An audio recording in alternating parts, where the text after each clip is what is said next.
technology. So today's Mojo Moment is in two parts. Anyway, make sure you watch part one because, man, I was on fire, and it'll make more sense. So I was talking about that. I'm going to wait and see because I know a bunch of you were also tuning in. So hopefully you will see this and click back on because we were in a great conversation. You know, in technology, it ain't flawless. That's for damn sure. So yes, so our Mojo Moment today, we're talking about this key ingredient to mastering your life. And this one is, you know, it's super fantastic. It's super simple. And when you do it, it's incredibly, incredibly profound. And so what I was in the midst of saying is that it's about getting quiet, right? This key ingredient. It's about getting quiet. It's about being able to tune out so that you can tune in. And what that can look many different ways for all of us. The one thing I was beginning to speak on was meditation. And don't freak out, by the way. Don't freak out about the word meditation, because meditation can simply be, like I was just saying, closing your eyes, taking a couple breaths, 5 minutes, just getting quiet. It can happen anywhere, anytime. And I was saying, hey, you could sit at your desk and take a 5-minute break. You could sit in your car and take a 5-minute break and close your eyes and get quiet.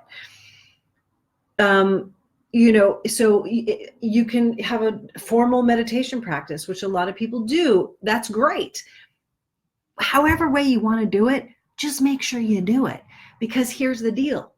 Getting quiet and allowing yourself to create the space to really and actually hear yourself. And I mean, like, again, that bigger voice we were talking about, you know, the creative thinking stuff of the universe, which flows through you. And I was saying that this morning I went on this hike, and I'm so happy because I found this place now. It's not too far from my home. And if I go early enough in the morning, I can miss, you know, the traffic, which is a big deal when you're living in Los Angeles. So, you know, so this morning I was really reminded of this other beautiful way, which is called getting in nature.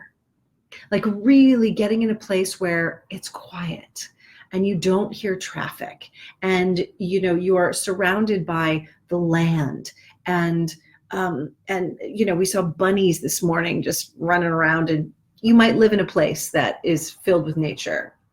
I'm in a city, so just this simple hike was fantastic. Saw, like I said, saw bunnies, and of course there were all sorts of birds, and there was this amazing spider web. I put that on my Insta story today, by the way. So do go and check out Instagram and follow me there, because I post a lot of stuff on stories. Honestly, that's where I'm very, very active throughout the day. So in any case, you know, getting out in nature allows you to hear yourself. It also allows you to feel a rhythm that you won't normally experience when you're in your day-to-day and you're busy and you're literally doing work, which you need to do. However, to get that next great idea, to tune into what's going to be truly the most powerful thing for your clients, for your child, for your lover, for your spouse, for your, you know, family, it requires getting quiet. It requires that tuning in, because that is where the brilliance, that is where the genius lies. That is where this information that will not come to you, you know, by, you know, reading the newspaper. It's just not going to happen that way. And if you're truly looking to master your life, you must open up to this channel, this other source of wisdom that's always here. It's just that in our busy modern day life, with everything that we've got going on and all of the technology, it does remove us, and it dulls. It actually dulls the flow and that capacity to hear that information. And I got to tell you, this morning on the hike, I was out there with Lola. We hiked for, a good half hour up. And then there's a beautiful spot. It was really misty this morning. And I just sat there and I chose to meditate. I happen to have a meditation practice. So I sat there and was like, okay, great. We're going to sit and do the meditation up here. And what was so beautiful was 2 incredible nuggets of just brilliance flowed through, and they're exactly what I needed to offer to my clients this weekend on the retreat that I'm hosting for them. And that's part of their mentorship. So that was, frankly, that would not have happened otherwise. And it was only because there was the connection of getting quiet and the accessing nature. Right. So these are actually 2 key ingredients. We're talking about, I said 1 key ingredient to mastering your life, but these are 2 key ingredients. And you could say getting into nature and being with nature, really where it's a space of quietness, a space of feeling the land. Those of you who are surfers or out in the oceans, like, when you're out there, that's, truly being out in nature, because you are feeling the rhythm of the ocean, you're feeling the rhythm of the universe and mama nature.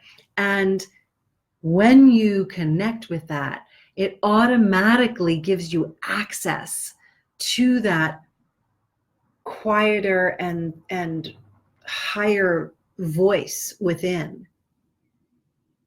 I have yet to really hear someone who's like, I have mastered my life because I now can, do Excel spreadsheets like nobody's business. Like, I dig Excel spreadsheets. I'm not great at creating them. However, I think they're hugely important. But it's not really going to allow you to master your life. It's a great help for getting information and putting it in an organized fashion and figuring out some formulas.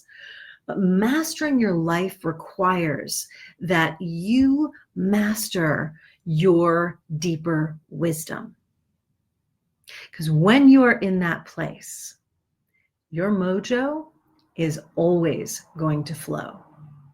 Always. And it's a matter of you tuning into it, giving yourself the time and the space for it. I don't care how freaking busy you are. We're all busy these days. We all got a ton of shit to do. The fact of the matter is, even once a week, you can commit to getting quiet, whether it's, again, indoors and some kind of a sitting quietly. We don't have to call it the big bad meditation word for those of you that are concerned about that or think that it's like a whole, I can't meditate, my mind just keeps going. Well, of course your mind keeps going. If you don't give yourself an opportunity to start practicing getting quiet, you will never know what that feels like. So like anything you've ever started, we all learned to walk at some point. We all learned how to tie our shoes. We all learned how to read, and we all learned how to write. So, and it wasn't just seamless in the beginning. It took practice. It's the same thing with you getting quiet. So learn to give yourself a minimum of 1 time a week to do this. I mean, again, if you're telling me that it's not possible to find 5 minutes a day, I'm going to say you're not really interested in having a powerful life. I'm going to go out on a limb and say that, because the fact of the matter is 5 minutes a day, we can all find. Sit on the freaking toilet for an extra 5 minutes. Do you know what I mean? And just be quiet. There's always 5 minutes that you can find a day. However, if you're really like, I'm not going to do a daily thing, then at least once a week, give yourself an extended period of time, even for 15 minutes. Go, get crazy, go for 30 minutes, get in nature, go someplace that you feel good about, whether it's a hike or a park or, again, the ocean, wherever you can be in nature, and really get into the space of the quietness, of the rhythm of the land and what is around you. And you will find that as you walk through that space. Moving can be very helpful also to, quiet the mind. So that's why sort of, the hike is lovely. But definitely when you're in nature, do take a few moments where you're not moving and you're sitting and you're quiet and you're still, because something will come to you. Some information that is going to change that day, the project, the relationship, your health. It is infinite what you can tap into. And the more you do this, you will master your life. So that's it. Just that today. All right, my loves. Thank you for tuning in. And thank you for hanging in, because today's has been a two-parter due to some technical stuff. But as always, I'm Deborah Kagan. I am offering you these Mojo moments Monday through Friday, 1 p.m. Pacific hour. So you can set your alarm, 1 o'clock, Monday through Friday, I'll be here. And again, if this spoke to you, if you know somebody who really could use this message and they need to start to tap in so that they can shift their life in a powerful way, tag them in the comment below, or you can share this video as well. And don't forget, it's a two-parter, so you'll need to share both of them. I love you lots. I will see you again on the next Mojo Moment. Until then, get out there, go knock them alive, and go be the best, most mojolicious you possible. Bye for now.